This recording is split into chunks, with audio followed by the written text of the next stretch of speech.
ఇప్పుడే జీ5 app download చేయండి. చూడండి మీ ఫేవరెట్ టీవీ షోస్ ఎప్పుడైనా ఎక్కడైనా. ఇప్పటికైనా నిజం చెప్పకపోతే అసలు నేను మనిషినే కాదు. రే పృథ్వీ, నీకు చెప్పకుండా ఎక్కడికి వెళ్ళావు, ఎవరిని కలవడానికి వెళ్ళావని ప్రశ్నల మీద ప్రశ్నలు వేసి విసిగిస్తున్నావు కదా. ఆ ప్రశ్నలకి సమాధానం ఏంటో తెలుసా? మీ అన్న మీ వదినకు చేసిన ద్రోహం. నేను నా భార్యకి చేసిన మోసం. వాటి వల్లేరా ఈరోజు మీ ఇద్దరి మధ్య చిచ్చు పెట్టింది. అన్నయ్య, నువ్వు వదినకి ద్రోహం చేయడం ఏంటి? వదిన నువ్వు మోసం చేయడం ఏంటి? అవునరా, నా భార్యను నేను మోసం చేశాను. అసలేం జరిగిందంటే,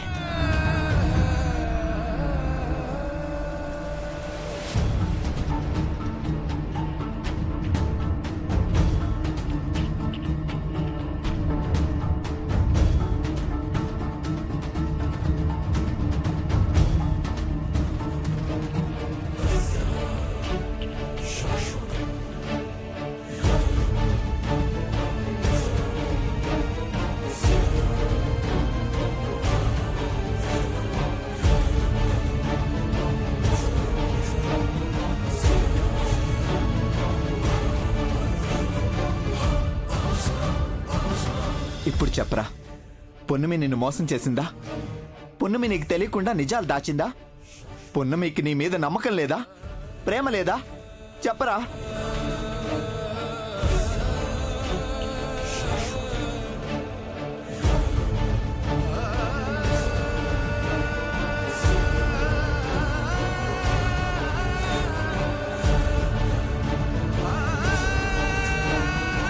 నీ త్యాగానికి హద్దులు లేవా పున్నమి? నా అన్నని కాపాడ్డానికి నాతో మాటలు పడ్డావా? నీలాంటి దేవతని అనుమానించి అవమానించినందుకు సిగ్గుతో చచ్చిపోవాలనుంది పున్నమి. వకీల్ సాబ్, కొట్టు. వకీల్ సాబ్, వకీల్ సాబ్, ఏం చేస్తున్నారు? ఆపండి. ఏం చేస్తున్నారు? నువ్వు ఇంట్లో అడుగు పెట్టిన దగ్గర నుంచి ఇప్పటిదాకా నిన్నొక భార్యగానే చూడలేదు, భర్తగా ప్రేమని పంచలేదు. కానీ నువ్వు మాత్రం నీ ప్రేమతో నన్ను పిచ్చివాణ్ణి చేసేస్తున్నావు. నీ మనసేంటో తెలుసుకోకుండా మూర్ఖంగా మాట్లాడి నిన్ను బాధ పెట్టాను. నా పాపానికి ప్రాయశ్చిత్తం లేదు పున్నమి. అయ్యో వకీల్ సాబ్, వకీల్ సాబ్ ఆగండి. ఏంటి వకీల్ సాబ్ ఇది? మీకు నిజం చెప్పకుండా దాయడం నా తప్పే కదా. అదే నేను నిజం చెప్పుంటే మీరిలా మాట్లాడుండేవారే కాదు. మీ మనసు బంగారం వకీల్ సాబ్. సారీ పున్నమి, ఇంకెప్పుడు ఇలా మాట్లాడి నీ మనసుని బాధ పెట్టను. ఆ సత్య సంగతి, ఆ బాలు సంగతి మనిద్దరం కలిసే తేలుతాం. థ్యాంక్స్ వకీల్ సాబ్. సారీ రా పృథ్వీ, అసలు ఈ సమస్యలన్నింటికీ కారణం నేనే. పర్వాలేదన్నయ్య, ఇప్పటికైనా నాకు నిజం తెలిసింది.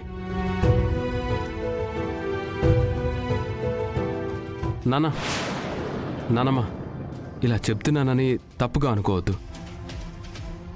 నువ్వు ₹1,00,00,000 ఇస్తానన్నందుకు నాకు బాధగా లేదు. కాకపోతే ₹1,00,00,000 డిమాండ్ చేస్తుంది డిటెక్టివా కాదా అనేది నా అనుమానం.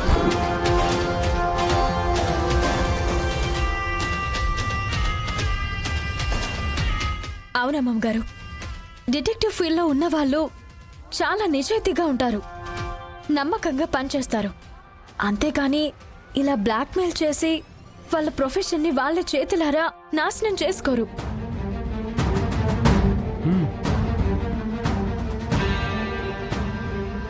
అందుకే మాకు కూడా అనుమానం వస్తుంది.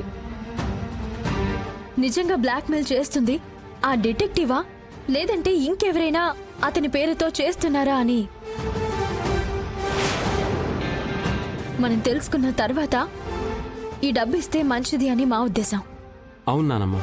మీ బాధ మీ ఆలోచన నాకు అర్థమైంది.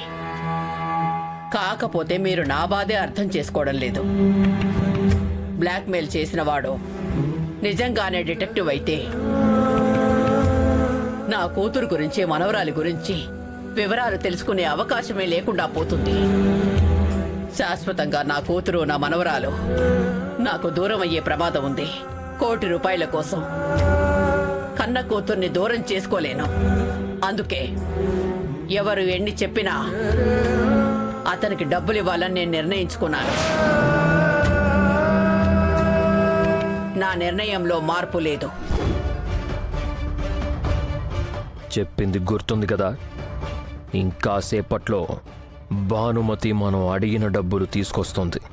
ఆవిడ రాగానే మమ్మల్ని ఇరికించాలని ఓవర్ యాక్షన్ చేశావో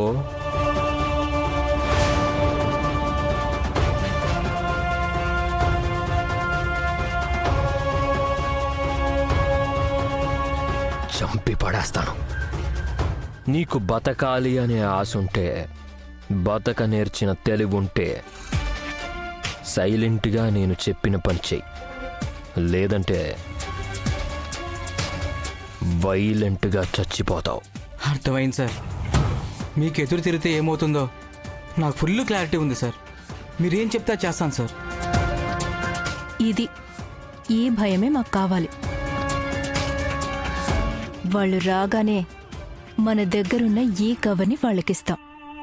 వాళ్ళ దగ్గరున్న డబ్బు మనం తీసుకుంటాం. పాపం ఈ కవర్లో వాళ్ళ అల్లుడి ఫోటో మనవరాలి ఫోటో ఉన్నాయేమో అని వాళ్ళు భ్రమపడతారు. కానీ ఈ కవర్లో ఎలాంటి సాక్ష్యాలు ఉండవు. అమ్మా, మీ తండ్రి కూతుళ్ళు ఇంత ఘోరానికి పాల్పడతారా సార్?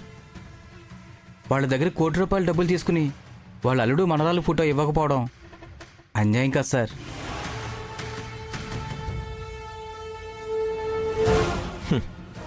రేయ్, చేసేదే అవినీతి పని.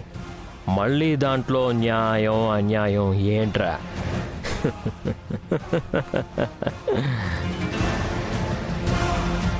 ఆ భానుమతి దేవి దగ్గర కోటాను కోట్ల ఆస్తుంది. అలాగే వాళ్ళ మనవరాలు మీద కూతురు మీద కూడా కొండంత ప్రేమ ఉంది. ఆ ప్రేమను అడ్డం పెట్టుకొని కోట్ల రూపాయలు ఆవిడ దగ్గర నుంచి వసూలు చేయాలి. అంటే సాక్ష్యాలు అప్పుడే ఇవ్వకూడదు.